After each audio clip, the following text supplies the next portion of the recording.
My mom puts us in guitar lessons, and I naturally just start playing the guitar right-handed, even though I'm left-handed.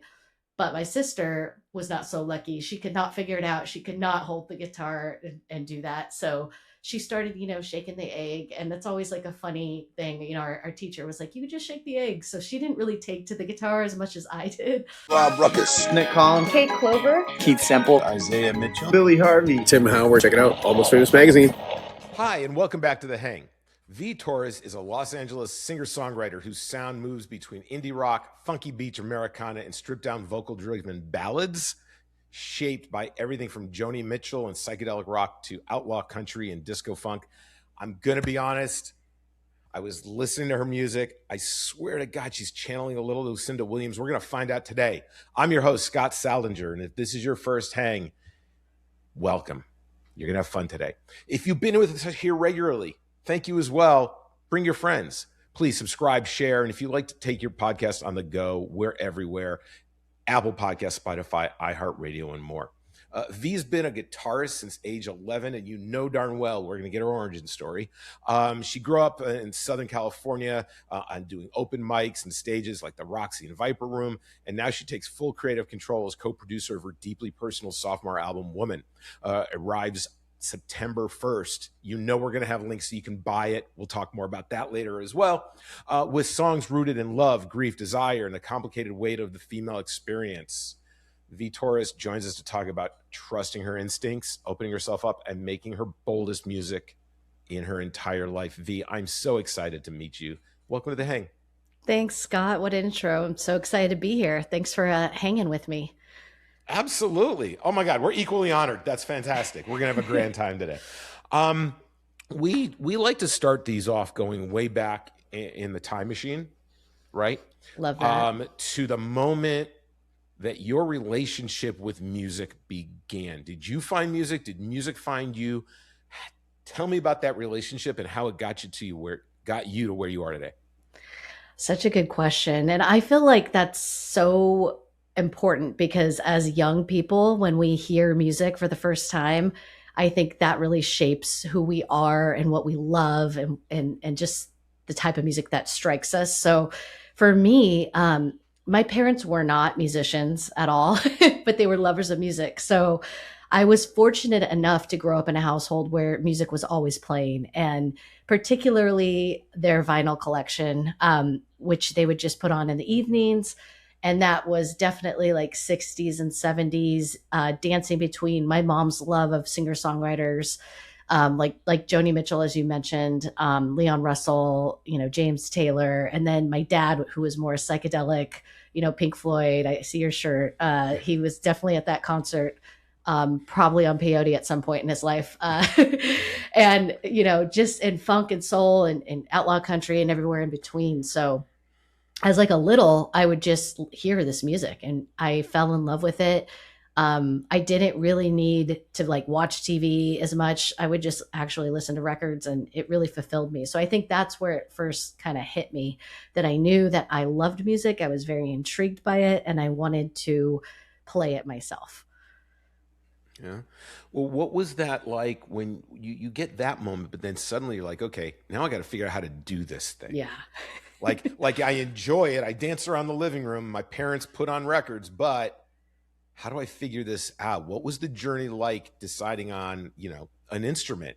And were you going to take lessons or figure it out yourself and create your own musical language? What was that whole progression like? So my dad, he had a guitar in the closet and it was a really bad guitar. Like the action on it was terrible. He barely played it. He didn't really play, but I remember gravitating towards it and I would be like, this just hurts my hands so bad. Like this is like the worst guitar I've ever played. But I was like, I want to learn it. And it started with guitar because at that point, as I got older, I was listening to a lot of grunge rock, a lot of Nirvana, a lot of Smashing Pumpkins, and a lot of that music is guitar driven. So I was really into learning guitar and I started, like I think a lot of kids do, just learning the tabs and teaching yourself at first. And my mom got me and my sister these tiny guitars from like, oh gosh, I'll forget. I'll try to remember what the catalog was. It was like Lilly and Vernon or some like weird store that doesn't make musical instruments. So we got these like weird They sell guitars. they sell sheets, linens, dinnerware, and instruments. And these tiny guitars. And I'm left-handed and my sister is too. And you know, for whatever reason, my sister's doing this with me. She probably did not want to do this. My mom puts us in guitar lessons, and I naturally just start playing the guitar right-handed, even though I'm left-handed.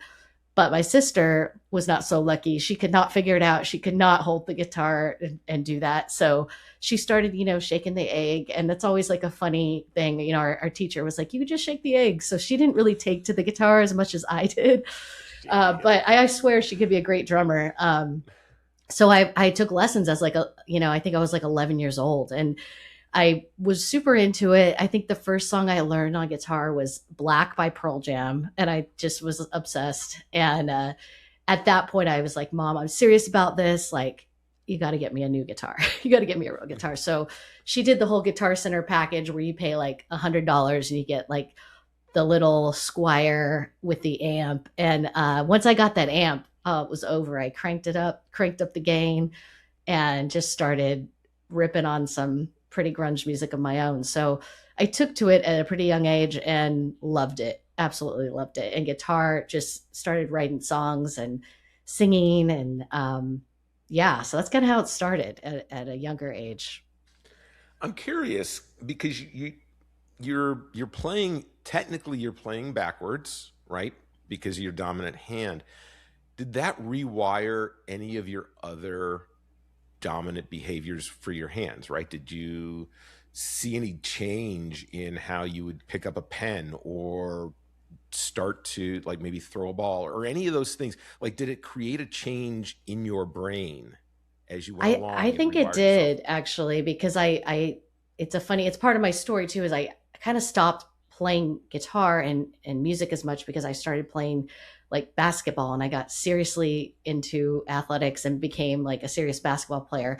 And as I actually shot with my right hand, even though I was left-handed. So it did kind of bring out this like weird ambidextrous part of me. And I think with guitar too, like when you're playing right-handed, you know, your left hand is the one that's on the neck and playing all the notes. And to me, that was always more intricate than my right hand that's holding down rhythm and picking. So it just felt right to me. But I did see that in my basketball career, you know, weirdly enough, I'm not shooting with my left hand, I'm shooting with my right hand, but I'm dribbling better with my left. So I'm all over the place, really. Now, had music not worked out, was a career in the WNBA your plan B? You know, not to brag, but we were state champions in high school 2 years in a row. And I was a huge part of that team. And some of my teammates went to the WNBA later because they played in college. But I had hit that point in sports, even at that level, it gets so political, and it became such a thing that at that time I'm like, the WNBA players are making like next to nothing. It wasn't a very popular sport where you could have a career out of it, and now it really is, and I'm so thrilled that that's the case.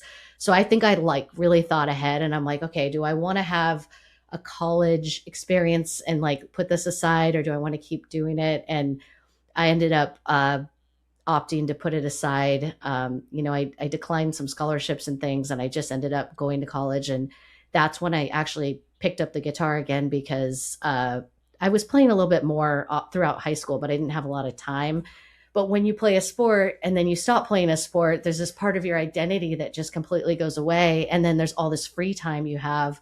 So I was like, what the heck am I going to do? You know, and I started just going full fledged into music, songwriting, playing the open mics. I went to LMU here in Los Angeles, and we had like this really cool open mic on Monday nights where like the whole school would go, and it was really like intimidating and quiet, and people were listening. And I just made it my like life to write new songs for that every week. And it kind of just elevated into this thing that I was like, wow, I really love songwriting and I love performing. So all these things happen for a reason. They do. They do. Tell me about the first song you wrote. I still remember. It was So I was in Sedona, Arizona, because my family Okay. has a Oh, timeshare. wait. Oh my God.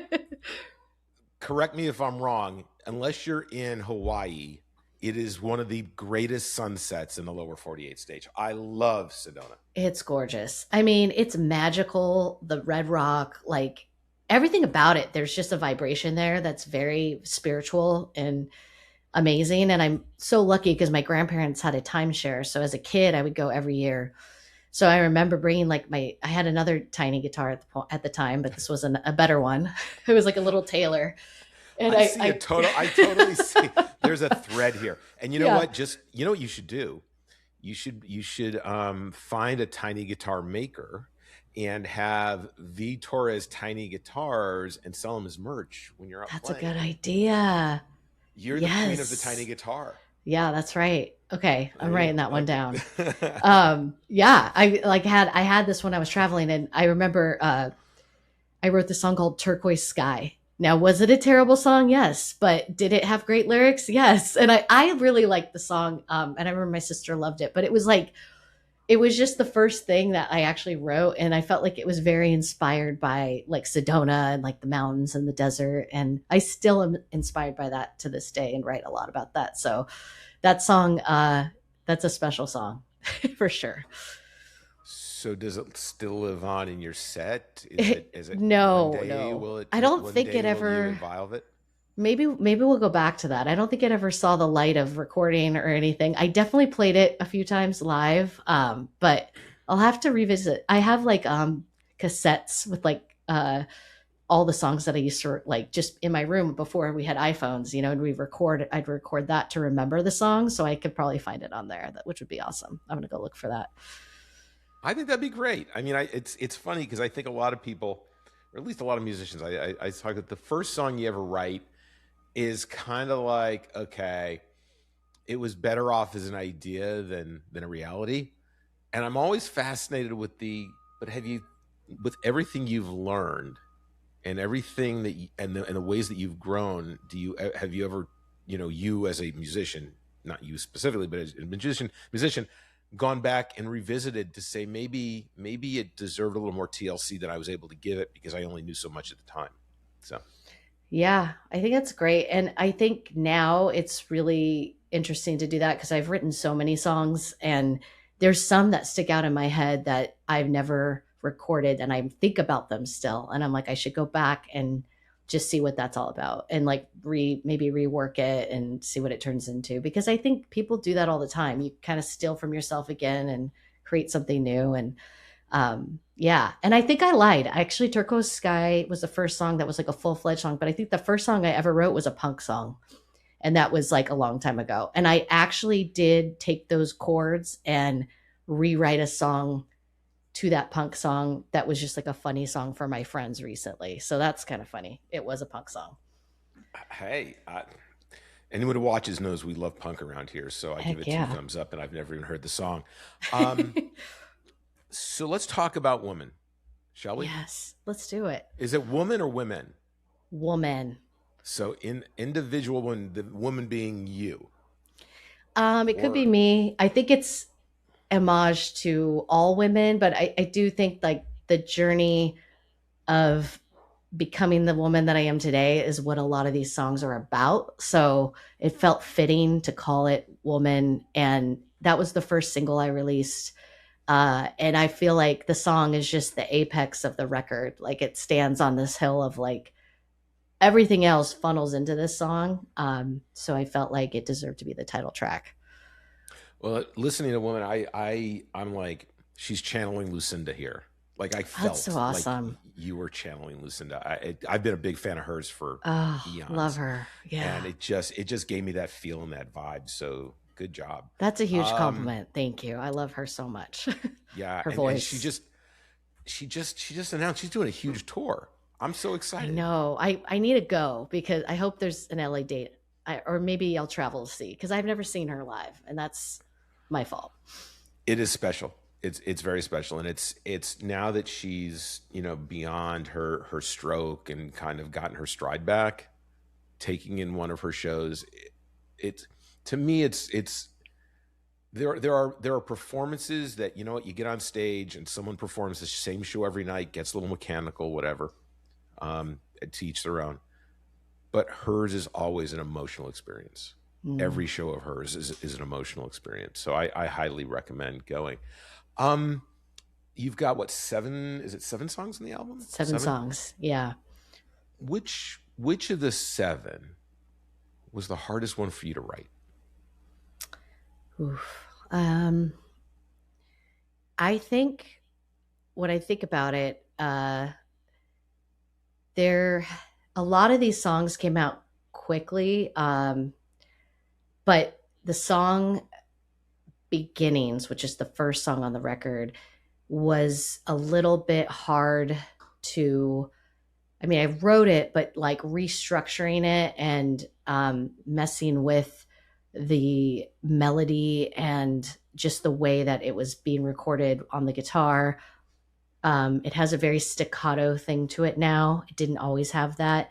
So there was this journey of like figuring out what this song is going to look like on the record. And I think that one and Slow were the two that were a bit of a journey to kind of like where is this going, like how I've written this song but I'm rewriting parts. And on Slow there's a bridge that breaks down and I love how it turned out. It is super funky and like rhythmic and cool, and there's a lot going on. I'm playing like a wah pedal, which I never really play. There's just so many things that like give it this really cool life now. But it took time to really hone in on, I have this shell of the song, but writing it, finishing it, and getting it to be what it is, I think for those two were probably the hardest. Yeah. What when you sat down and you're like, okay, it's time for my second album, and I've been going through life. There were so many things that you could have pulled on to put an album together. What was it about your journey to becoming the woman you are that you said this is the time to tell these stories and to put that piece out there? What was it for you that solidified why you wanted this album to be about that? Yeah, I think honestly it was time because I started writing a lot of these songs a while ago. I actually went through a divorce and wrote Great Escape right after that, and that was about 9 years ago now. I've played that song out. I love that song, but as things started to happen, as I healed and worked on myself and started living life in a different way, it just started to come out in songs. And I don't think I thought of this as a record at first. There was a lot of songs that I wrote, um, but I started feeling like these have a through line, these have a common thread, and this could be a record. Why not make it a record? Because it just kind of happened. I didn't think it was. I didn't say, "Hey, I'm going to make a new record." I really thought about writing a lot and releasing a lot of singles. But as this, journey of the last 9 years started to unfold for me, I felt like this is a unit about a time period that I went through and I'm still going through, but healing and what it means to be a woman and the roles that we play and opening myself up to love again and loving myself. All of these things are huge, huge lines and moments in these songs. So I felt like, this is a record now. This is starting to become a thing. And so it was really neat to have that happen. And then also to be open to letting go of time, because I didn't want to have a constraint like this has to come out this year. This has to be done. I just let it happen. I actually like had a couple people close to me pass away during that time too. So there was a lot of grief and loss going on, and in the way where you can't control time and you can't control what you're making and you just kind of surrender to it. So for me, that created this record and I'm just so proud of it. I didn't know it would turn out that way at all. I think that's fantastic. You know, being I also have a divorce card, so I understand, you know, what you're talking about. But what I really like to hear is, is that you saying about, taking that time to be introspective, learning to love yourself again. Sometimes it's even for a first time, and knowing what you've been through so you can do something better tomorrow and have that growth. I think, there are people, because if you're back out and you're dating after a divorce, this is a crazy world we live in these days. You come across a lot of people who have never made that personal investment. Like it's just it's from one to another, but they're looking for something that they don't even know what they want because they haven't put that effort in to figure out who they were and who they want to be.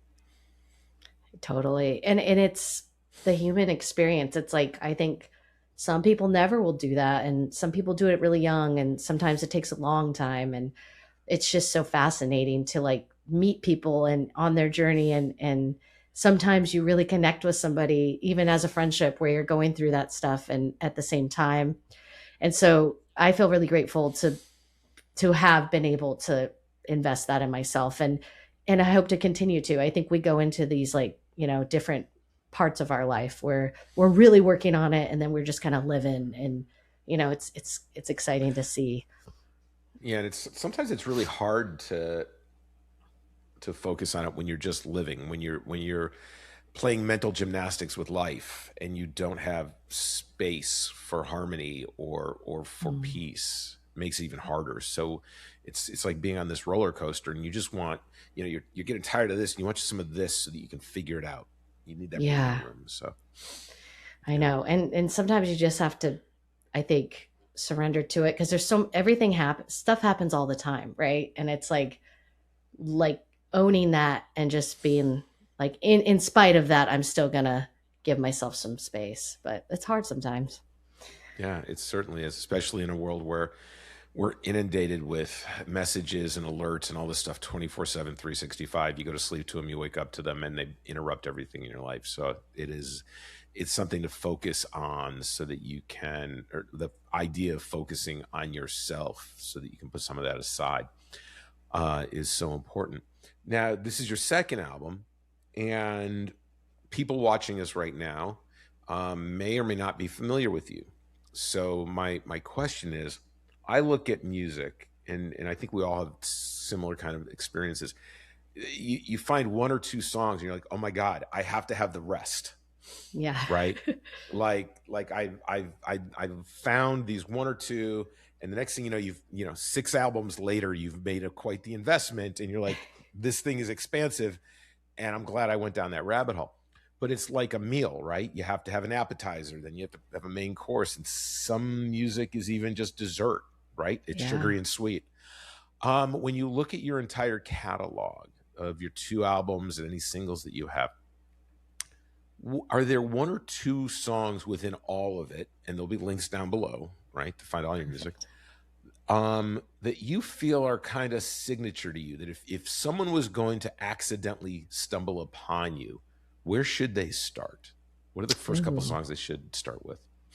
So cool. I love that question. I would say Real Life Love off my first record is a great starting point. It is the title track of the record, but it has a vocal delivery that feels soulful and feels like you can hear my inspirations from like my hip hop days too. And the lyrical content is really at a time written when I was really yearning for that love, like real love. And what is that? I don't even know what it is yet. So I'm going to write about it. I'm going to sing about it. I think that one is a really cool one to start with. And then later on down the line, I released some singles, and there's a single called Golden Hour that I really love. And it reflects some of my fun, I think, free-spirited writing that feels like you could turn that song on and just roll the windows down and vibe out to it. There's some cool harmonies. There's a cool vocal part at the end where I try to channel my inner Janis Joplin. So I would start with those and then, venture on. This record that I'm releasing, Woman, is very different. It feels more grown up. It feels more like my voice now. And just, I think it takes time to find it, but I'm really proud of everything I've done along the way. And I think those ones would be some fun ones to check out first. Excellent, excellent. Are you going to be taking Woman on the Road? Yeah, right now I have some dates in LA set up, and that's the plan. I'm working on a bigger tour, hopefully jumping on with artists that are similar to me. So that's in progress. But if you're in LA, there are some local shows that are happening throughout the summer and fall that are up right now, and I'm excited about that. I'm also making vinyl records, which I've never done. So I'm pressing some vinyl for the first time, which is very exciting. I think it's so cool to have a physical piece, like you said, to purchase from an artist. And vinyl's just made such a comeback these days. I think people are collecting it, and I collect it. I love it. I inherited my parents' collection, so I'm spoiled, but I have a lot of others that I've collected along the way. And I think it's just a cool piece of art to have. So that's exciting too. I'll send you that link too. That'd be great to put it in here too. I'm just taking pre-orders right now, actually. Absolutely. And as everyone who watches knows, I have a niece who I am hell bent that she will go to college with the best damn vinyl record collection in the Yes. world. So we're gonna have to get our hands on that for her as well. So That would be awesome. I think that's great. I mean, I I lived in California for a little bit, and I was tired of schlepping around boxes and crates full of records. So Oh if yeah. you ever go to Amoeba, you probably have a chance to purchase part of my collection. Oh my gosh. Uh, Yes. but I've since found that since she absolutely loves the experience of sitting down with a record, right? Not a Yes. needle drop, not a shuffle, just sitting down, and she will put her headphones on and stick around for the whole performance. I love that. I do everything I can to give that to her. So I think it's a really important thing, and you're right that there's art to the vinyl itself, especially now that they're doing like psychedelic pressings and all these. Like you could find all kinds of stuff pressed into an album, but also that thing that you hold, right? That thing that you hold that someone put some real thought behind the imagery, and it's big enough for you to actually see it and hold it and touch it and interact with it. I miss those days because you sat around and those things were like you could immerse yourself for hours in just one record, reading the liner notes and everything. So It's so cool. Yeah. The liner notes, the pictures, all the lyrics. And I think so cool that your niece is younger and is listening to the whole record, and especially in the generation that we're in of just like this immediacy and this like here's one song but you're going to listen to it for 20 seconds and then turn it. I think it's important to like put a record on, and when I cook I try to do that. I put it on, and so it's like I'm just cooking, I'm listening, and it just takes you to a place you can escape the moment and just dive into something like that. And it's cool how it sounds too. They sound so different than listening to, in your car or like on a cassette. Like a record sounds warm, and there is like physical, people are pressing these things and making them. I just learned about the whole process because I hadn't done it myself yet, and I'm like, this is really really cool. yeah, the resurgence of it is just incredible. And what's really interesting is with that came the people are making cassette tapes again. Holy Yeah, cow, real mixtapes. I I thought that mean, was come on. cool. It was really I cool. mean, I know. I love that so much. let me ask you this. You said, when did you get your first tiny guitar? Were you 7? Did you say? That was when I was probably 10. Oh, 10. Okay, so you got your Yeah. first tiny guitar Yes. at 10. Soon available, your own distinctive V tiny guitars at her merch store. Yes. Um, I so expect to show up at one of your shows and see that shit on the merch You're table. like, I'm I gonna get a hold you cut to of all of your it. profits from But that. in all of the career that you've had since then, with that 10-year-old girl looking back at her, have you had a moment, whether it be something happens in the studio or you're on stage or you have a moment that's just that aha, that little 10-year-old girl can't believe she's here doing this right now because she did what she wanted to. Have you had like any singular moment that your career and progression congealed into just this euphoria of I'm where I should be? And what was that like? Oh my gosh. Yeah. I feel like I can think of two. I because music, making music is, like any art, is sometimes hard. You're like, I'm putting all this effort and time, and I love doing it, but I'm also like tired, and you know, what's happening? Are people listening? And you go through these like highs and lows as an artist, and you're like, should I still do this? Am I even good? But you have the moments that really bring you back to, this is why I do this. And one of them, I was playing a music festival out here called the Beach Life Festival, and I don't think people really knew my band as much. This is after my first record and like one of the first singles came out, so I was kind of new. I think I was 2 years into making music under V Torres, and we had a crowd, a huge crowd for the set that came and stuck around the entire set, and just watching people like taking in the music and like loving it and feeling joy and dancing. It made me feel so happy that I was like, this is so cool that this is translating in that way to this big of a group and audience. And it felt like surreal, and I think that one, and then cut to this record, being in the vocal booth, and I think I was recording Winter Solstice, which is the single I just released, and hearing it play back while I was in the booth after, just with my headphones on, and just being like, oh my God, this, we haven't even mixed it. We haven't even like, put effects on this song, but hearing it, I was like, this is something that I would totally dig and listen to. And this is me. Like, this is insane. This is crazy that I'm here right now and making music that sounds like this, that I really love. So those moments are very special and make you realize like, okay, you know why you're doing this, and keep going. Yes. Yeah. I love that for you. That's fantastic. That's Thank fantastic. you. Life, like music, is a journey. And we have people who sometimes they come into our life for a long time, sometimes it's a short time. And the ones that make the greatest impact on us, whether it's a thing they've done for us or with us or advice they've given us, it travels with us for our existence. Has there been someone who's been in your life, or maybe for briefly in your life, who gave you something that you've taken through your musical journey that you hold very close to yourself and value, that you actually talk to other people about it or give them that thing as well so it continues to live on? Has someone like that come through your life?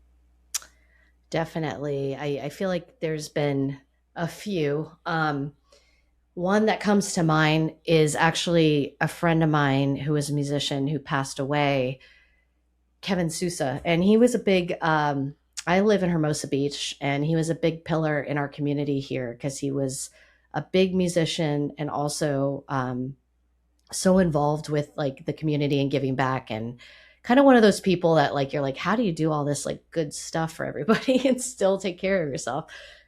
So he was making a record during COVID, and he was working with Steve Aguilar, who produced my record with me, and we've been friends forever, 20 years. And I was so inspired by him just doing it. He's like, you know what, I'm just doing this. If not now, when? And he made like an 11-song record that sounded amazing.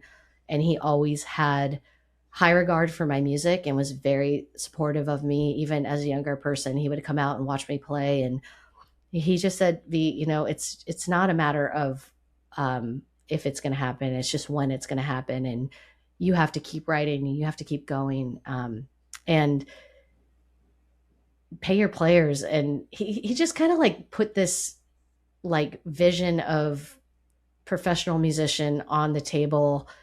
And I started kind of following in his footsteps a little bit, of like paying great players to play with me in my band, and booking shows, that I don't think I could get, but I'm still doing it. And then you get them. And so I started kind of taking a chapter from his book, and he was just a really sweet, supportive person. And sadly, he actually passed away during this time when I started recording the record. And so much of his spirit is in this record and in the way I think about things. And, he said, we're spiritual beings living a human experience. And I felt like that really hit me hard. And I try to think about that when I get so flustered, or if I start kind of tipping off into this vibration that's not serving me in my music. So we actually, when we went to record this record to do the first day of drums, he passed away that day, and we were all in the studio, and we were all close to him. And we said, do we just not do this today? Should we just meet up another day and mourn this loss that we're all feeling? And we said Kevin would want us to keep going today, and he'd want us to record this. So we did. And it was just fairly cathartic and like sad and special and all the things. But he was a huge shining light and a guiding light in this journey. So I think about what he says often and how he was as a musician. What a great way to honor him that day. Yeah. And we all knew him. Like the drummer that was playing on my record had played with him and done shows with him. The producer was obviously one of his best friends, and the guy that was engineering knew him. So it was really special to all just do that day. It was hard, but it was beautiful. I love that story. That's great. Yeah. That's really good. You told me you learned from him that you should, hire great players. Tell me about your band. Who are these fantastic people who play along with you? What do they bring to the V Torres experience? Yeah. So I would say my lead guitar player is someone named Kira Lingman, who goes by Kira Bones. And she is an incredible guitarist and writes really dope riffs, very cool, like dancey, psychedelic stuff. So in Woman, she wrote that lead riff that you hear. And I think that really adds so much to the song. So she's taken like songs I've written and added these little bits of flavor to it. So that's really fun and special, and it adds a huge part to the songs. And then Derek Elliott, who goes by Fretless Elliott, is an amazing bass player. He plays with a lot of cats, and he's so good. So every time I hire him, I'm like, I'm safe with him. I don't have to worry about him. Sometimes you have to worry about bass players for whatever reason. That's not, it's from in my experience. So it's like really great to have like a strong backbone in him. And Jaden Bean, who played drums on the record, is incredible. And he plays with me sometimes, as well as Josh Ziegler.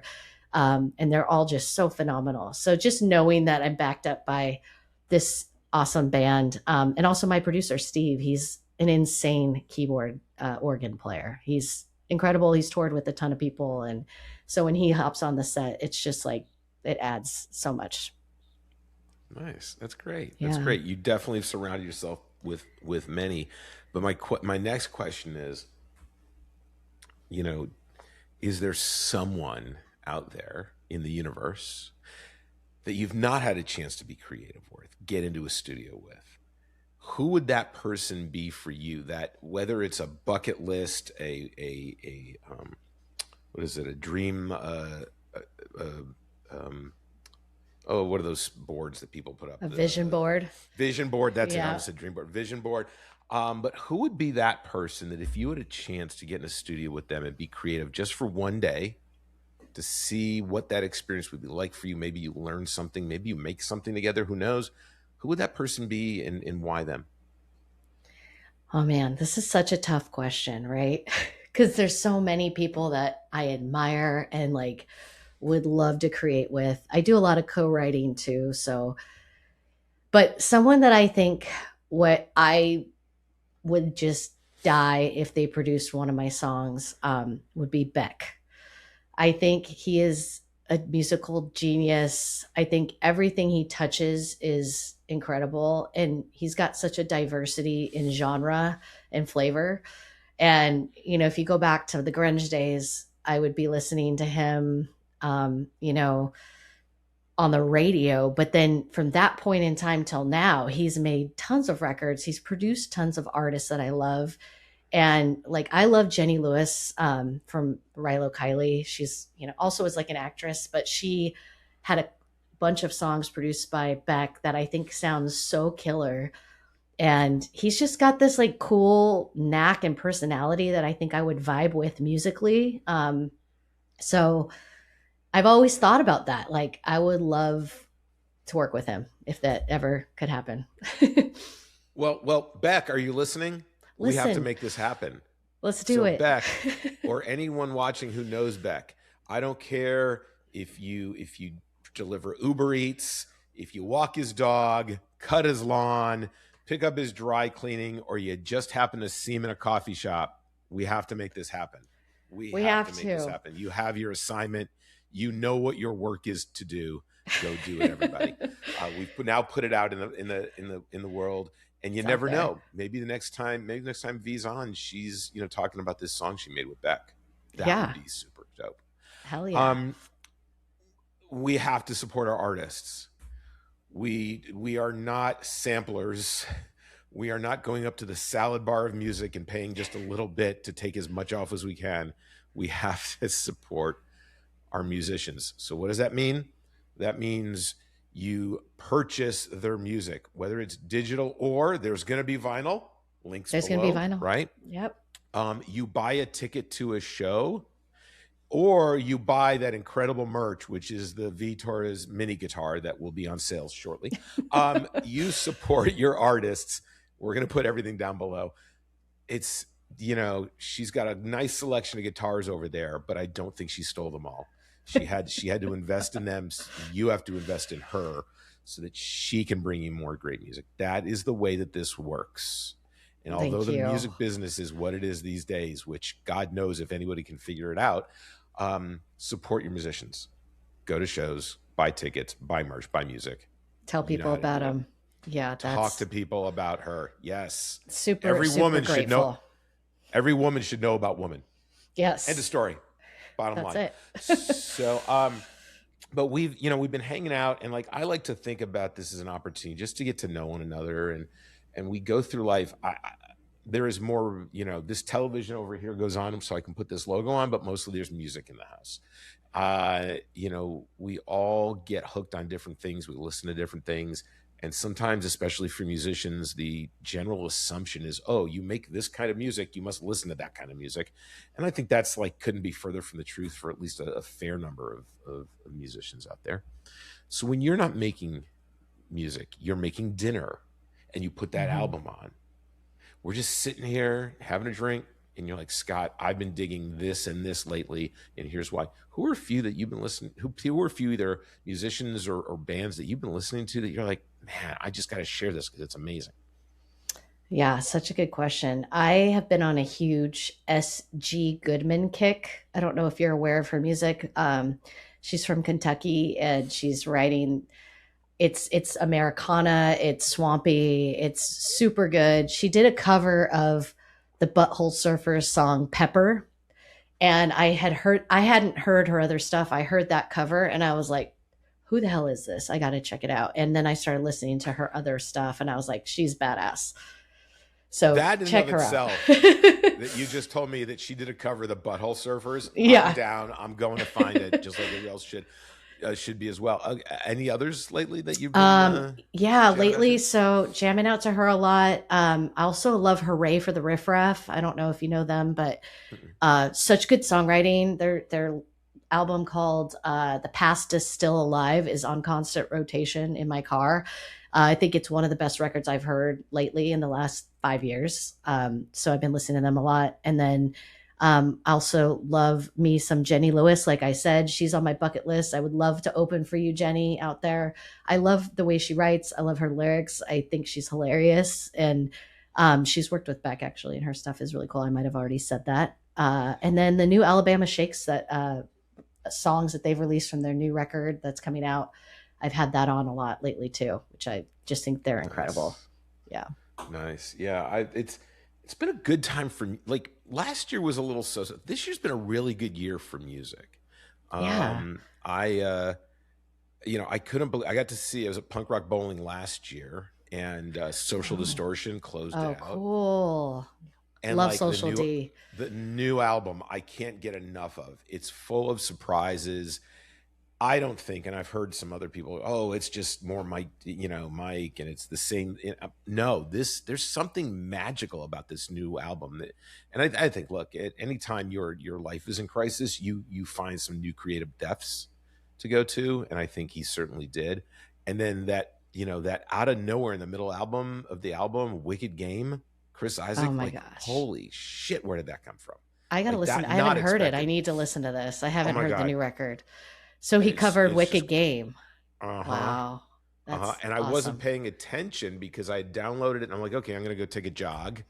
And I'm moving along. And like you're jogging, you're not gonna be looking at song titles and stuff like that. And then I'm like, I hear the first chorus. I'm like, wait a minute, why do I know this? You've got to be kidding me. And it's just so good. He's got Oh the voice man. for it. Oh yeah. Yes. I It's got to check so it good. out. I Yeah, love that one that. I've a lot of and I've been, we had Stacy D from Bad Cop on earlier this year, and I just can't get Cool. enough of them. I just can't get enough of the Bad Cop. They are a force to be reckoned with, all of them. And together they're just incredible. So those are ones that I just like every day I've got them on. Oh, cool. I'm going to check it out. I'm not as Yeah. familiar with Bad Cop, Bad Cop. I'm writing that Oh down. my God. Okay. So like, it's all female. The messages are amazing. They are incredible human beings, and you Cool. don't have to know them to know it because the lyrics say it all. The experiences, the life stories, all that stuff. It's so connectable, and I love it. That's so cool. I love that. And I love that we both mentioned a cover song. And sometimes I don't play a lot of covers, but I've recorded one and released it. I covered Maps by the Yeah Yeah Yeahs, but I did it in my own way.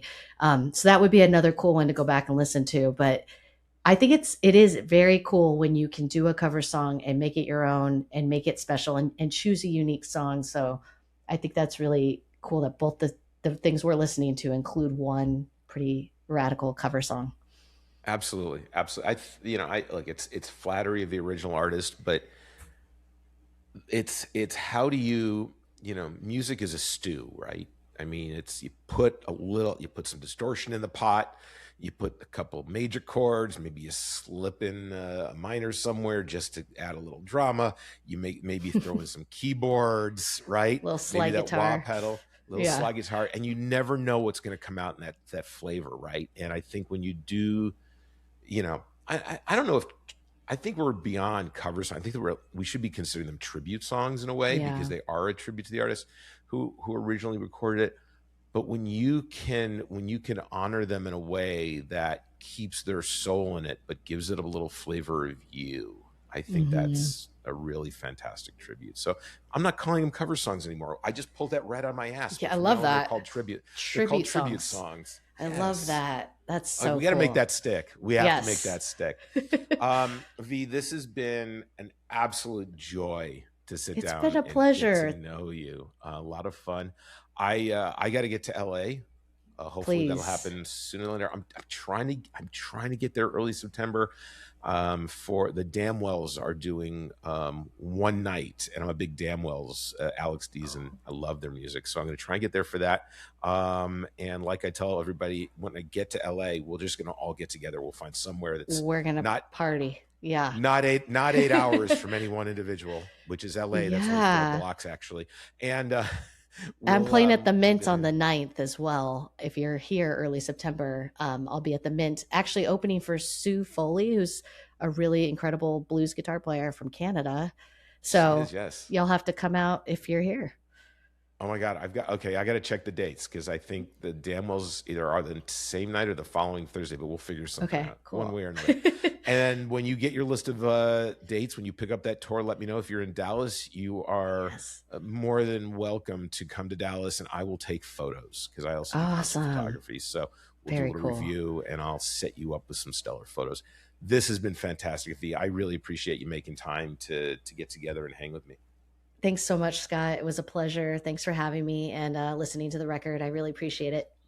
Absolutely. And everybody, thanks for sticking around with us. I hope you learned a little something new. And as we always finish up, now more than ever, every day, give yourself a little love, a little compassion, a little grace, and then give it to someone else because you'll feel so good. And it makes the days so much better, even on the bad ones. So till we see each other again, V, it's been a pleasure. Everybody else, bye for now.